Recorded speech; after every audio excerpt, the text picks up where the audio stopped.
all of us that went to Port Harcourt here, about 40 of us, specifically mobilized ourselves and went to Port Harcourt for the sole purpose of celebrating with Governor Fubara for his transformational leadership and not politicization of oversight function. That was belittling of our status. And Mr. Speaker, we are asking that this privilege that have been abused should be addressed in line with the provisions of Order 6, Rule 5, Order 6, Rule 1 and 2, and Section 12 of the Legislative Privileges Act, which says that any person who presents to a legislative house any false, untrue, fabricated, or falsified documents with intent to deceive shall be guilty of an offense and shall be liable to conviction, to imprisonment for 12 months, and also removed as a member of a legislative house.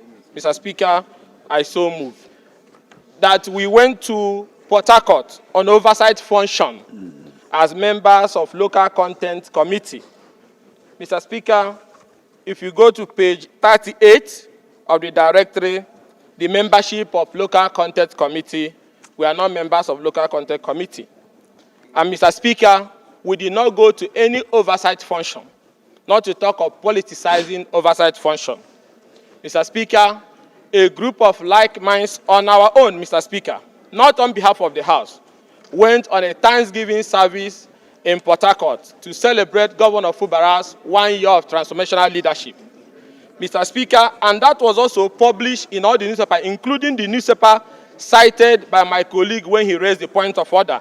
That is Sun newspaper, where he said we went on Thanksgiving.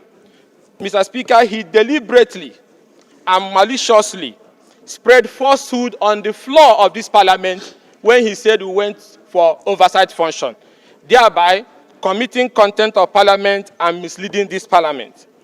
Leadership will intervene in this issue. You will be invited along with other affected members for discussions in due course. Thank you very much.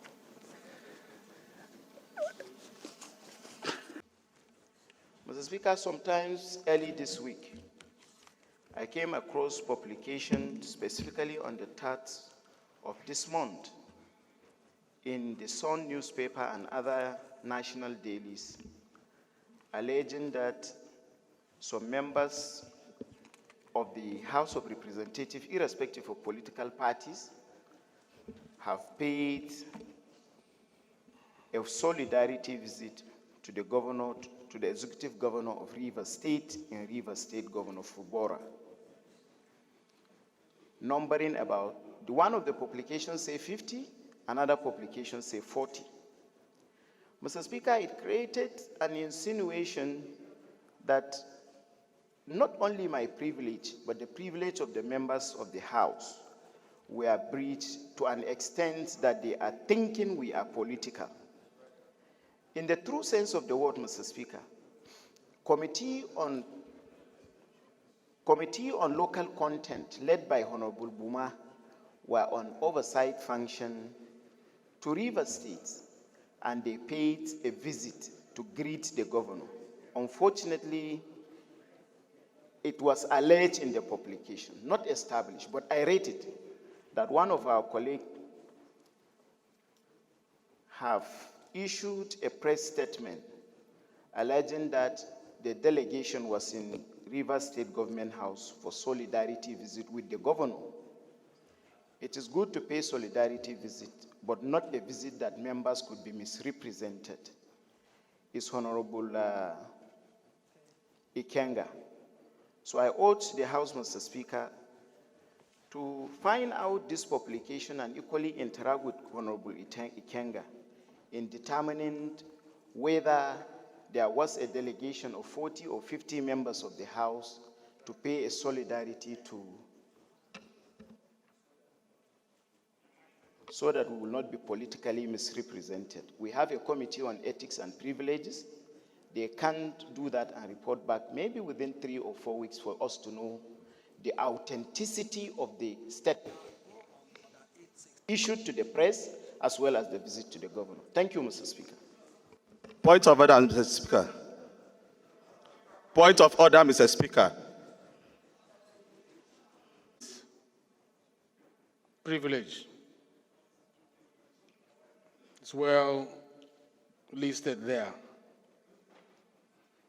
One of which is that a member who feels that his rights have been breached or is affected by an action of anyone will come relying on these other 6. And he's allowed to do that without notice. He has not notified us. And when he presents it, our rule says it's not subject to debate. So he has raised an issue that the leadership will look into. He's saying that when the chair is speaking, you have to keep your point of order until the chair addresses the issue that is addressing. Please. It's his right, and he's protected to raise the issue he has raised under privilege. It is the duty of the leadership to look at what has been raised and take steps towards investigating it. The House also has instruments, platform, mechanisms for investigation, which is ethics and privilege. We can, if we see substance in what have been presented, and ask the leadership to call the gentleman, the honorable member in question, to address it, or we'll refer it to the right committee to look into it. So I don't think this is subject to debate. If your point of order has to do with this, it is overruled. But if it has to do with other issues outside this, you can bring it up. And Point of order, Mr. Speaker. Point of order, Mr. Speaker.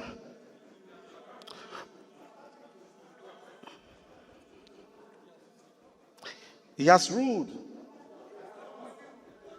please, can you turn off your microphone, please? So the matter you have raised concerns all of us. If our name was dragged to Port Harcourt as if the House attended a political function, we need to look into it. Mr. Speaker, that is not correct. That is not correct. You are not protected to make any comment, please. When the committee invites, you can address it, or you can come under personal explanation, not... My right is being impinged upon on the floor, right here. I need to defend it, not in committee. He should have made this complaint to a committee. Which you are right, which of you are right? Are you the one that he referred I to? attended. So wait And I until need to explain. We have not asked you for any explanation. That is not how the parliament works. We are orderly here. It is not a marketplace, please. He has the right to come under privilege, and we follow the rules that guide us. He wasn't be settled here. He doesn't have to be settled here. He has raised an issue that is affecting him. We are not saying yes, he's right or he's wrong. But we have to use the instruments of the House to investigate. It's not a personal attack, and please let us take it. Point of order, Mr. Speaker. Point of What order. is your point of order, Edit? Thank you, the Speaker of the People's Parliament. Mark Eset is my name, speaking for the good people of Uyo, Nsadatai, Uran, and Ibesi Bosuta and Federal Constituency of Akwa Ibom State. Mr. Speaker, still under Order 6, privileges. Mr. Speaker, in as much as I don't want to join issue with my colleague, and when issues of privileges come up, a member, by this standing order, which is our rules, have the right to express himself, and as you rightly said, such matters cannot be debated upon. So while referring the matter of privilege to the committee, if necessary, because in my opinion, I don't see anything here. The said paper publication, Mr. Speaker, if I understood my colleague well, he did not say a representative of the House of Reps. He said some members of the House of Reps. Honorable Essek. There is freedom of association. Honorable Mr. Essek. Speaker, bringing such a matter to these hallowed chambers, I think this House has important issues that pertains to the nation, that bringing personal issues to the chambers. Mr. Speaker, I don't think we should discuss these issues. Honorable Essek. The House was not represented, but there is freedom of association. Your point of order is ruled out of order. We must be guided. The purpose of setting up a committee to look into the rules to guide the House is for us to have orderliness in the House. You cannot come from the back door to debate a matter of privilege. You cannot use privilege to debate privilege. If he has exercised his right, allow us to investigate. He might be right, he might be wrong. To begin to attack him and his position is assuming as if you are wrong. You are beginning to present yourself as if you are, what he's saying, what he's alleging is correct. Allow the leadership to look at the integrity of this presentation and thereafter take a position on it. Please let us not drag this any further. Like I mentioned initially, we have a lot on our order paper. Let us be fast so that we can round up. Thank you for understanding. I really thank you for understanding. And I'm sure the leadership you can show your interest for the leadership to invite you for a conversation when we are handling this. That's a better way to address this. Thank you very much.